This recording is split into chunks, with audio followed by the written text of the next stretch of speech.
Good morning my dear friends, let us continue with the discussion on economics. कल अपन लोगों ने FDI के एडवांटेजेस और डिसएडवांटेजेस को स्टडी किया था।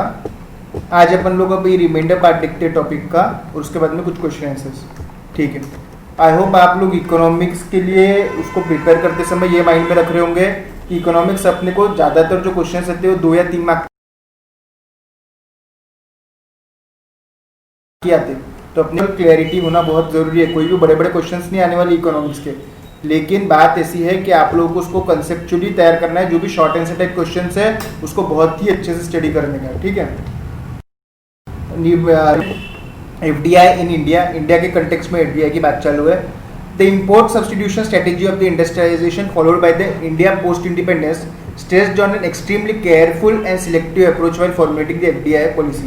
1991 के पहले वाली जो बातें जहाँ पे अपना बहुत ही केयरफुल और सिलेक्टिव अप्रोच था, अपने यहाँ पे एफडीआई जनरली अलाउड नहीं था because we were already so much obsessed with the British and the East India Company. क्योंकि अपन लोग इतने डरे हुए थे कि अपने को लगता था कि बाहर का कोई भी व्यक्ति अगर यहाँ पे आके कोई कंपनी खोलता है तो कहीं वो अपने को आगे जाके अपने ऊपर रूल करना ना चालू कर दे। तो इसके लिए अपन लोग एफडीआई अलाउ ही नहीं करते थे। Extensive control imposed by the government severely restricted the flow of foreign capital to India. और अपने पे फॉरेन कैपिटल, फॉरेन एक्सचेंज बहुत ही कम आता था। The FERA act, foreign exchange regulation act consolidated the regulatory framework with stipulation up to 40% of foreign equity holding. FERA आने के समय 40% आप लोगों को इक्विटी होल्डिंग अलाउड किया था in the type of joint venture. तो मारुति सुजुकी अपने आप पे आ गए थे। The industrial policy announcement of 1982, technology policy of the 1983।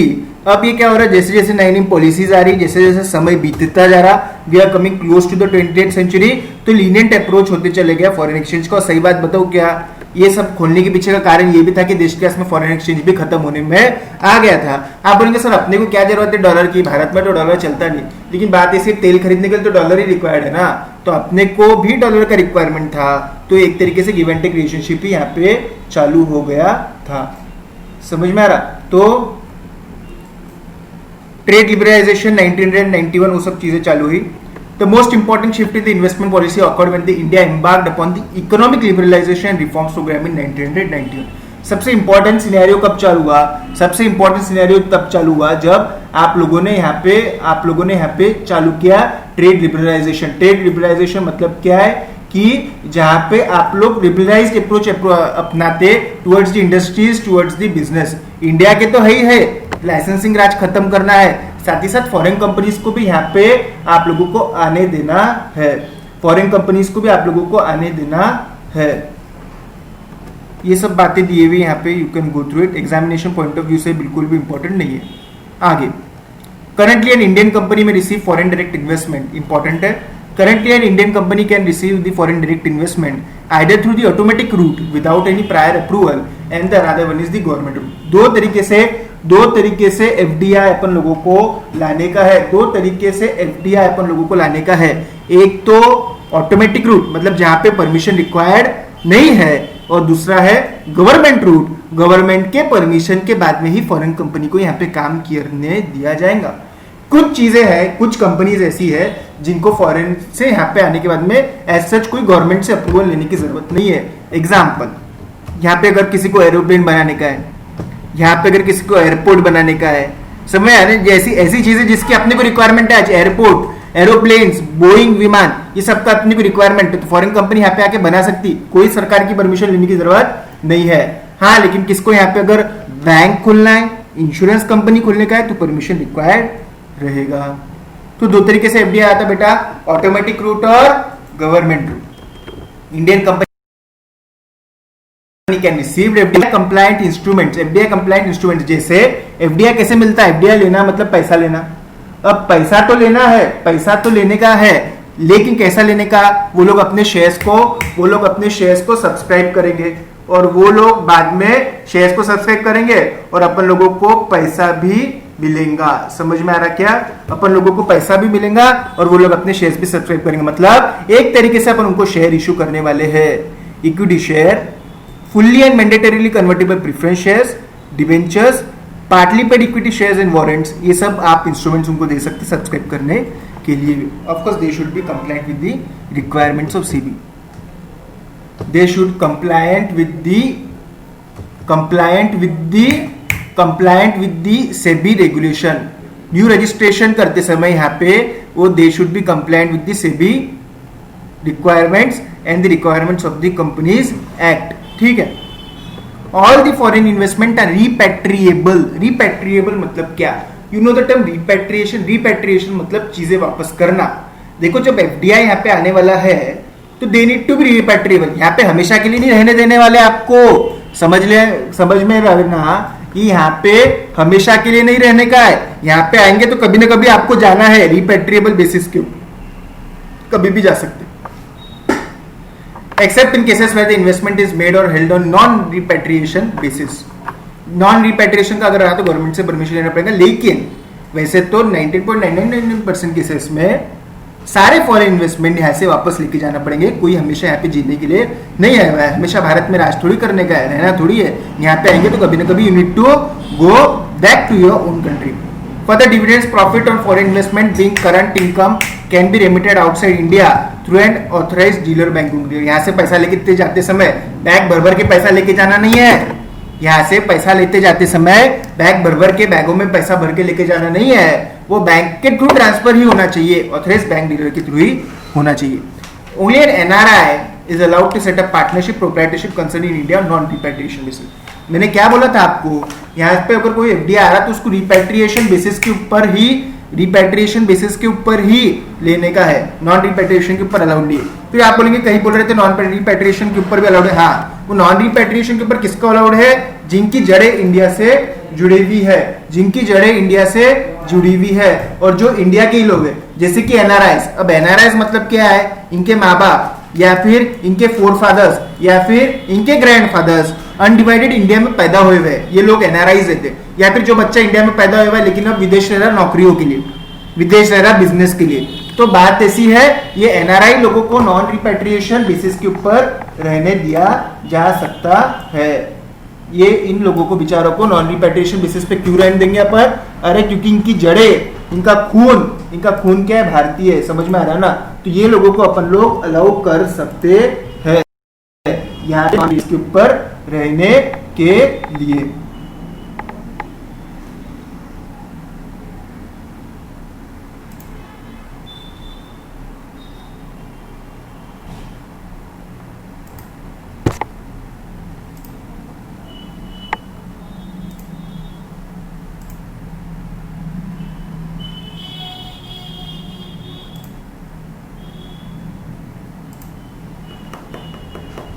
तो इनको नॉन रिपैट्रिएशन बेसिस पे, किसको? जो भारतीय, उतनी कुछ मतलब भारतीयों को कुछ तो भी कनेक्शन रहना चाहिए। समझ में आ रहा है ना? एनआरआई। अब बात तो होगी रिपैट्रिएशन नॉन रिपैट्रिएशन कैसे आने का, इक्विटी शेयर लेने का, ये लेने का, वो लेने का। ठीक है, कहां पे एफडीआई अलाउड नहीं है ये भी मालूम होना चाहिए। ये इंपॉर्टेंट क्वेश्चन है। हाँ, ये पेपर में पूछते, मैं आपको पहले ही बोल दे रहा, ये क्वेश्चन पेपर में पूछने लायक क्वेश्चन है। कहां पे एफडीआई अलाउड नहीं है, कुठे एफडीआई अलाउड नहीं है, ते पण इंपॉर्टेंट क्वेश्चन आहे। In India foreign investment, FDI से भी ज्यादा कोई भी तरीके का foreign investment is prohibited in the following sector. Important question from the examination point of view for 2 और 3 मार्क्स। पहला, business, lottery including government, private lottery, online lottery. यहाँ पे कोई भी फॉरेनर आके लॉटरी का बिजनेस नहीं कर सकता, लॉटरी वाले कंपनी के अंदर इन्वेस्ट नहीं कर सकता। सरकारी लॉटरी की अगर कंपनी है, जैसे महालक्ष्मी लॉटरी महाराष्ट्र की कोई कंपनी है, अगर सरकारी भी है, प्राइवेट भी है, ऑनलाइन भी है, ऑफलाइन भी है, कुछ भी है, तो भी यहाँ पे लॉटरी बिजनेस के अंदर आप नहीं इन्वेस्ट कर सकते। कोई भी लॉटरी बिजनेस वाली कंपनी के अंदर आप ना तो बिजनेस खोल सकते, ना ही एग्जिस्टिंग बिजनेस को एक्वायर कर सकते, ना ही एग्जिस्टिंग बिजनेस के अंदर शेयर खरीद सकते। 10% क्या 2% क्या कुछ भी अलाउड नहीं है। मतलब कि एफडीआई बोलो, एफपीआई बोलो, या फॉरेन का $1 बोलो, या £1 बोलो, €1 बोलो, येन बोलो, सिंगापुर डॉलर बोलो, nothing and nothing is allowed in the lottery businesses. Lottery business के साथ में एक्सेट्रा भी है, क्योंकि लॉटरी के साथ में उस जैसे जो भी आते होंगे, जैसे रमी सर्कल जैसे कोई साइट्स खुल रही, लेकिन वो इंडियन है। फॉरेनर कोई उसमें इन्वॉल्व नहीं रह सकता। गैम्बलिंग, बेटिंग इंक्लूडिंग कसिनो, यहाँ पे आके गोवा में कसिनो नहीं खोल सकते, यहाँ पे बेटिंग नहीं कर सकते, हॉर्स रेसेस में नहीं इन्वॉल्व हो सकते। मतलब सिंपल बात, यहाँ पे आके इलीगल काम करने का नहीं, यहाँ पे आके सट्टा खेलने का नहीं। चिट फंड्स में, चिट फंड मतलब ऐसी कंपनीज रहती है जो लोगों से पैसा जमा करती है और फिर पैसों का बीसी टाइप चलाती है। बीसी समझता ना आप लोगों को? बीसी मतलब वो लोगों से पैसा चलाने का, लोगों से पैसा कलेक्ट करने का। 10 लेडीज आती है, 10 लोगों से पैसा जमा करते, फिर एक एक लेडी चिट्ठी निकालती है उसमें से, फिर एक एक को पैसा मिलता, फिर उसके पर्पस के लिए इस्तेमाल करती है, या फिर बीच में भी किसको काम रहा तो होता है। अभी अगर मेजर स्केल पे होता है तो इसको चिट फंड बोलते हैं। निधि कंपनीज भी वैसी है, पैसा जमा करने वाली, डिपॉजिट जमा करने वाली कंपनीज रहती है, इसमें भी अलाउड नहीं है। ट्रेडिंग इन टीडीआर मतलब देखो, अब टीडीआर मतलब क्या रहता है मालूम है क्या? जैसे मुंबई हो गया तो उसके ऊपर है ना रिस्ट्रिक्शन है कि आप सिर्फ एक फ्लोर बना सकते हो, ऊपर 2 ही फ्लोर बना सकते हो। जैसे आपका घर है एयरपोर्ट के बाजू में मुंबई में, ठीक है, आपको वहां पे भली परमिशन थी 5 फ्लोर की, लेकिन एयरपोर्ट वाले ने बोला 2 फ्लोर के ऊपर बना ही सकते। फिर आप बोलेंगे हमारा तो नुकसान हो गया, 3 फ्लोर क्या करना?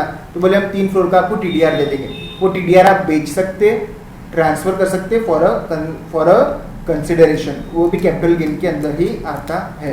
टीडीआर आप बेच सकते हैं किसको भी, तो जहां पे जिसके पास में टीडीआर है उतना कंस्ट्रक्शन हो सकता है। रियल एस्टेट बिजनेस में अलाउड नहीं है, कंस्ट्रक्शन फार्म हाउस में अलाउड नहीं है।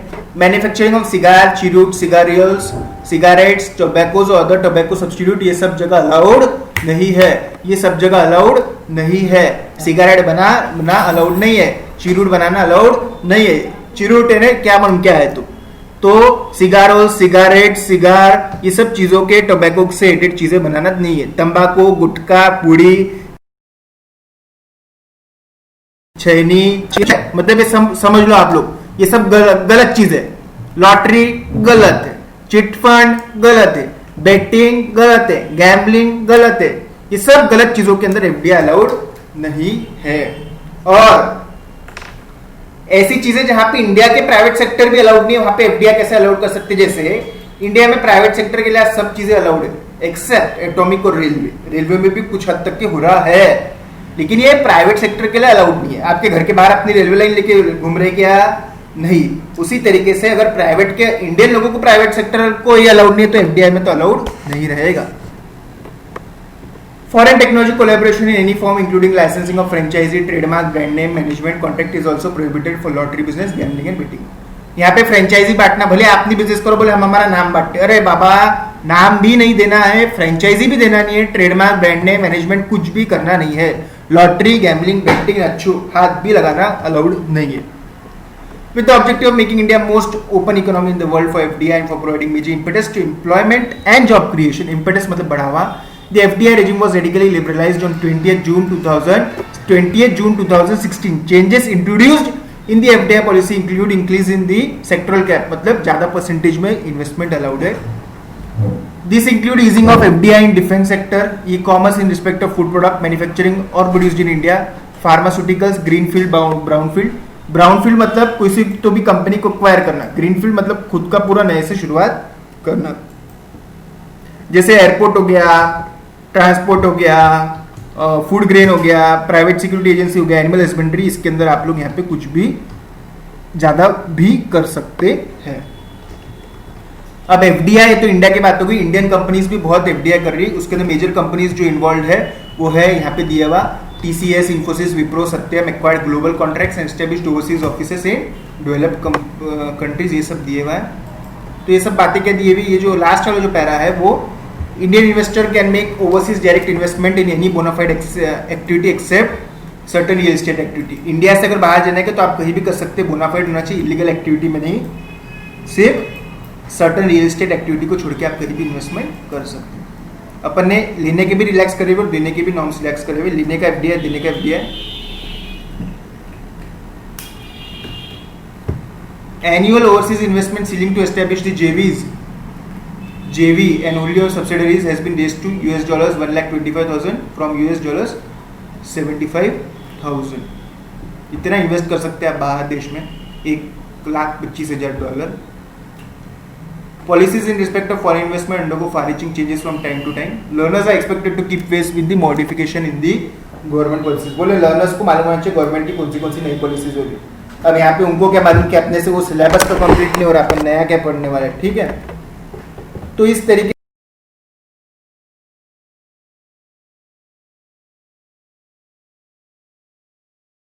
से अपना ये एफडी पेपर में नहीं आने वाले, करके छोड़ देने का। इसके अंदर की जो शॉर्ट आंसर टाइप क्वेश्चन है वही सबसे इंपॉर्टेंट है, उसके ज़्यादा बाहर से पेपर आते हैं। लॉन्ग आंसर टाइप क्वेश्चन भी करने का है, लेकिन short answer type question are more important. चलो अपन ये देखते हैं। Which of the following is FDI? Application oriented है।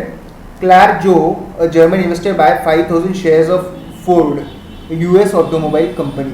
अब क्या ये एफडीआई रहेगा? कि आप सिर्फ 500 शेयर आपने खरीद लिए तो क्या ऐसा क्या एफडीआई हो जा रहा कि ये? नहीं नहीं नहीं, ये एफडीआई नहीं होता। ऐसे जो छटाक भर के शेयर खरीद लेंगे, 2 शेयर खरीद लिए किसी ने, फिर वो एफडीआई नहीं है, क्योंकि 10% का क्राइटेरिया मीट करना पड़ता है। समझ में आ रहा ना आप लोगों को?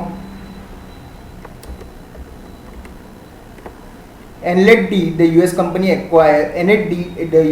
acquires all the equity share of Emline and company in Ellis Island, which makes computer components। बराबर है, एलाइस आइलैंड नाम का कोई देश है, वहाँ पे उसने पूरा के पूरा खरीद दिया, तो ये एफडीआई तो आने वाला है। अब बल्गेरियन इन्वेस्टर बोरानिया जर्जेवी pays cash and buys 0.2% of all the outstanding equity shares of Marite company, which makes computer peripherals। Bulgarian investor Borania Georgievi pays cash and buys 0.2% of all the outstanding। 0.2% खरीदने से FDI नहीं होता, तो ये Bulgarian investor का कोई FDI नहीं है। Mansi tech solutions purchases 52% stake in सारा जमाकियन टेक्नोलॉजी फर्म, ये भी एफडीआई है। Korea extends a loan to क्रिस्टा विक्टोराइन, a power producing firm in which it holds 60% of the equity, ये भी एफडीआई में रहेगा, क्योंकि पहले ही 60% खरीदा, मतलब कंट्रोलिंग स्टेक खरीद लिया। 6th भी वही है। Labor groups in a country opposes the flow of FDI into country on the grounds of perceived inequalities consequent to FDI। What are the arguments? बराबर है। आपको क्या लगता है? हाँ, what are the arguments against FDI? क्या रहेगा कि देखो FDI जो रहता है कैपिटलिस्ट तरीका रहता है इनका प्रोडक्शन का, समझो कैपिटलिस्ट वे ऑफ प्रोडक्शन रहता है, तो यहाँ पे जो लेबर रिक्वायरमेंट कम हो जाएंगे। दूसरी बात, स्किल्ड लेबर जो रहता है ये लोग अपने देश से लाते हैं, अपने आप पे सिर्फ छोटे मोटे जॉब मिलते हैं। समझ में आ रहा? ये लेबर अब ये लेबर भी वहाँ के लेंगे जहाँ पे डेवलपमेंट है, क्योंकि ये वही एरिया में जाते हैं जहाँ पे टेक्नोलॉजिकली एडवांस्ड है। ये मुंबई में आएंगे, ये अकोला में नहीं आएंगे। समझ में आ रहा? Bethel and Sushil are the members of the committee for resolution of the issue cited under what arguments would they put forth to convince the labor group। मतलब ये जो है 7 points against 8 point in favor of FDI आप लोगों ने बताना चाहिए। देखो मैंने कैपिटल इंटेंसिव मेथड वगैरह बताया था ना आप लोगों को।